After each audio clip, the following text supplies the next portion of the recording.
सास लोगों को ये परेशानी होती थी कि बहू को खाना बनाने नहीं आता है, बहू समय से उठ नहीं पाती है, बहू घर का काम नहीं करती है। लेकिन अब समय बदल रहा है और सास लोगों की परेशानी भी बदल गई है। बहू को लेकर अब सास को ये शिकायत है कि बहू बात बात में यार शब्द का इस्तेमाल करती है।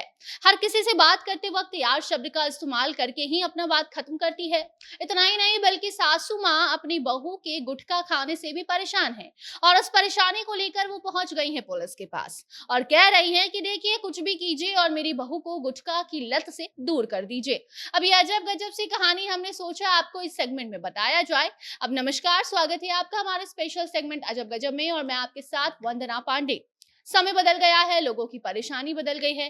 पहले जो हम सोच नहीं पाते थे अब वो सच होते दिख रहा है और कुछ चीज तो ऐसी है जो सुनकर ही हैरानी होती है और शायद इसीलिए हमने ये सेगमेंट आपके लिए लाने का प्लान भी किया था ताकि आपको इन अजीबोगरीब चीजों से अवगत कराया जा सके। और अब देखिए ऐसी अजीबोगरीब हरकत लोग करने पर उतारू भी हो जाती है जैसे आकर आपके समक्ष हम पेश करते रहते हैं।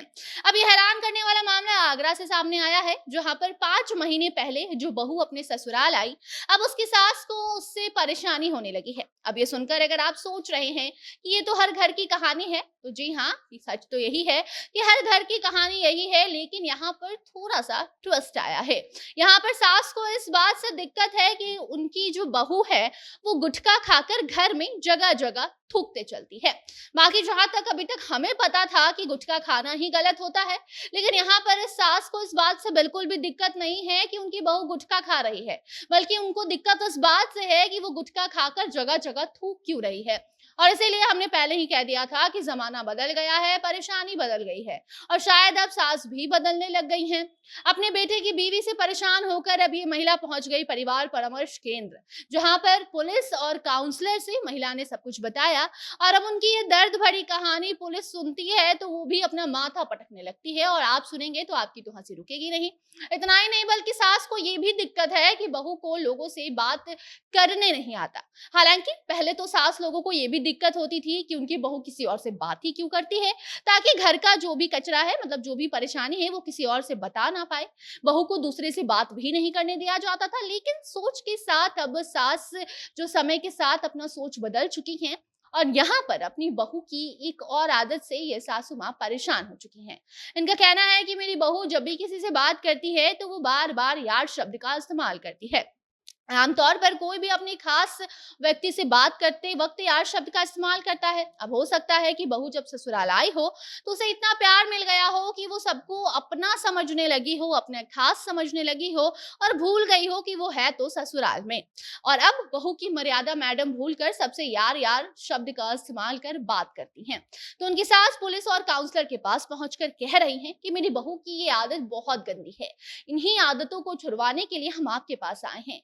बाकी पुलिस और काउंसलर सास बहू की बात सुनते हैं, पूछते हैं कि इसका सबूत क्या है। तो सास बहुत स्मार्ट थी, वो अपने साथ गुटखा का जो खाली रैपर था उसे लेकर केंद्र पर पहुंची थी, जिसे दिखाकर कहती है, उसके साथ साथ उसे ये भी कहती है पुलिस से सास की उनकी बहू को बात करने का तरीका नहीं मालूम है।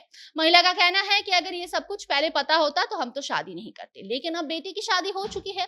करीब 5 महीने पहले महिला ने अपने बेटे की शादी की थी और अब वो इस बात पर पछता रही हैं कि पहले क्यों नहीं बहू के इन आदतों से वो अवगत हो पाई। लेकिन अभी भी वो अपनी बहू को मौका दे रही हैं और कह रही हैं कि तुम ये सब आदत छोड़ दो। महिला का कहना है कि वो कई बार अपने पुत्र वधू को समझा चुकी है कि वो ऐसा ना करे, बावजूद उसके वो मानती नहीं है और गुटखा खाने के साथ साथ हर किसी से यार शब्द का इस्तेमाल करके वो बात करते रहती है। उसको लेकर जब पुलिस ने उनकी नई नवेली बहू से, नई नवेली दुल्हन से बात किया तो बहू भी निकली जिद्दी। पुलिस और काउंसलर ने उस महिला के पुत्र वधू को समझाया तो पहले तो उसने अपनी गलती स्वीकार ली, कहा कि हाँ उसकी आदत है और ये आदत को वो सुधारेगी। लेकिन फिर वो आगे कहती है कि वो किसी से भले यार शब्द का इस्तेमाल करके बात ना करे, लेकिन जब बात गुटखा छोड़ने की आई तो उसने साफ मना कर दिया। वो कहती है कि हम किसी भी हालत में गुटखा नहीं छोड़ेंगे। हाँ, लेकिन वो स्वीकार लेती है कि वो कहीं इधर उधर खाकर गुटखा नहीं थूकेगी। अब इस मामले में बहस चल रही थी। दोनों पक्षों को सुनने के बाद काउंसलर ने सास और बहू दोनों को समझाया और अब आगे अगली तारीख दे दी गई है ताकि उस तारीख पर दोनों आएंगे और उनके मामले की सुनवाई की जाएगी। अब देखना ये होगा कि आगे जीत किसकी होती होती है। फिलहाल तो ये मामला काफी अजीब था, तो हमने भी सोचा आपको बताया जाए, ऐसे अजीबोगरीब मामले से अवगत कराया जाए। इस पर आपकी क्या राय है, आपका क्या कहना है बताइए। बाकी दूसरे अजब-गजब सी खबर के साथ फिर से आपके सामने हम हाजिर होंगे इस सेगमेंट में। तब तक के लिए धन्यवाद। कैमरे के पीछे थे विशाल और मैं थी आपके साथ वंदना।